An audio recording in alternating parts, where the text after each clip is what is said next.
fun, dirty ENT. We do it for fun, bad boy. Nelly, Diddy, Murphy, Lee. This is history, baby. We do it for fun. Stack them bucks. Come on now, and the band play it on. I see you, Kudos. Bad Boys 2, the soundtrack. Let's go. Yeah. Come in, who your name is? Where you from? Turn around, who you came with? Is that your ass or your mama half reindeer? I can't explain it, but damn, so glad you came here. I'm still a sucker for corn, but no, I never changed that. Your body is baby mama, but where your brains at? Still the same cat when I was younger, running with bad boys. But now I'm older, rockin' solar, running with bad boys. That's right.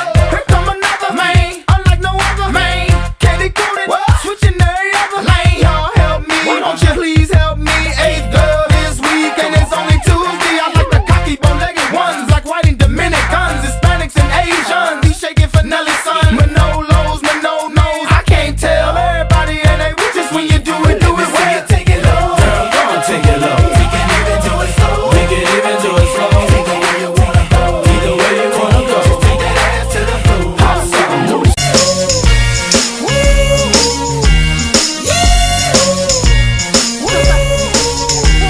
If I could escape, I would, but first of all, let me say I must apologize for acting stinking, treating you this way. Cause I've been acting like sour milk all on the floor. It's your fault you didn't shut the refrigerator. Maybe that's the reason I've been acting so cold.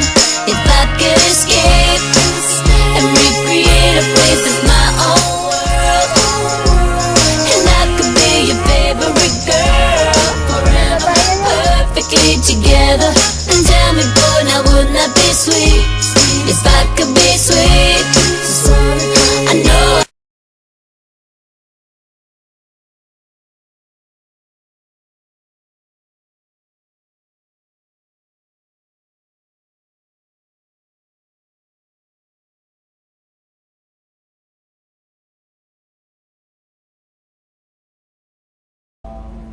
Makati is sa lugar ng traffic enforcement, ulit na sa pinakamaigpit pa. Finance violation receiving. Yan ang OBR. Ewan ko sa iba, pero pare-parehas lang yun. Ngayon, halimbawa, punta ka ng Pasay, Manila, OBR din sa kanila eh. Ang format ng ticket pare-parehas, ang headings na lang yung iba. Halimbawa, City of Makati sa taas. Ang sa Manila naman, City of Manila, logo. Pero yung format ng pababa, pare-pareho. Kung gaano rin siya kahaba, kung gaano katagal din ang tatagal ng isang OVR sa pangangalaga ng isang violator bago itulosin. At kung magkano rin ang penalties kung hindi niya matubos for 5 days. Pare-parehas lahat yan.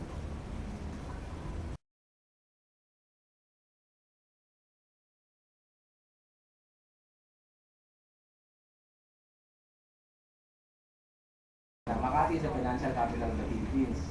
Yun.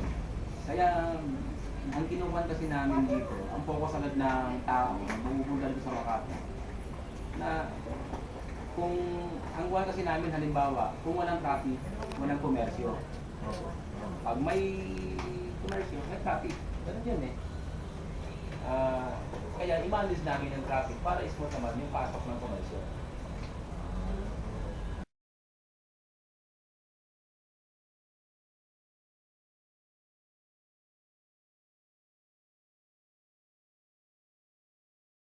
Pumasok kayo ng Balitas dito sa Makati.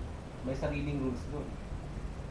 Diba? Kaya ang mga residential sumusunod sila sa traffic. Kami, kahit dito outside the villages, meron kaming mga ginawa na one-side parking. Sumusunod naman na naman yung tawag ito, mga no parking. Kung ano pa, away zone. Bawal bumarada sa bangketa. Sinasunod naman dito sa akin sa Makati.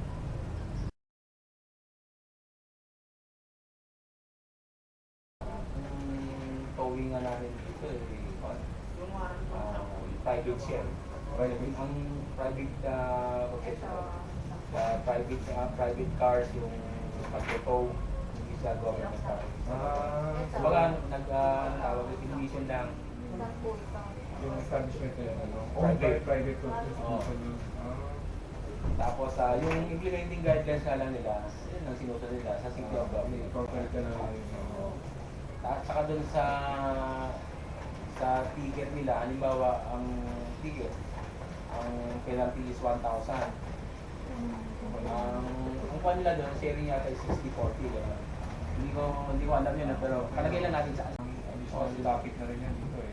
ang connect series, Ang mga bawal na yung mga policies na guidelines. Basically, bawal mag-policy ng pagkaitan mo. kasi basta ang sa amin naman kasi, supportado naman siya ng kwan eh, city ordinance o barangay ordinance, bago mag-operate ang isang tow truck. Hindi pwede na pamadaanan lang ng tow truck, hihilahin niya.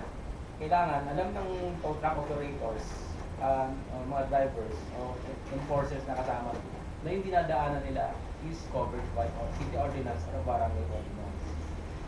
Para in case man na may mag-contest, may panlaban sila. Halimbawa, sinabi nyo sa implementing guidelines, one-side parking, tapos sa kabila ka. Nag-double parking ka.